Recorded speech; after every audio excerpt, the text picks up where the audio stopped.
Don Mario nghe ta hai mẹ thảo vì cái men sai đi lấy nó ta bỏ tinh xí luôn thì từng cái hồn đầm lóc xí á cho băng ta về yết bảo về mà ala giờ phụ trong hắn xí nhưng chưa nói của bà món vàng bột lấy sẽ cầm bỏ tinh xí hồn pitan rồi á mẹ ở lô băng cái chín giờ lô chỉ chôn cho chín istami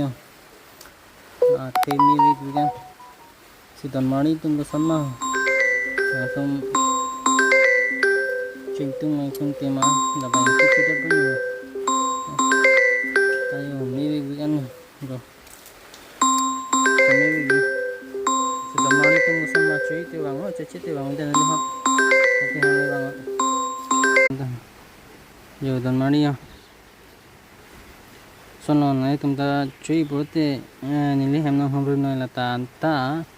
on học tay xin em farman về là bọn ta thà vì chú lời ăn bên cái lúa lapo ekdom himen sai đi là mà đi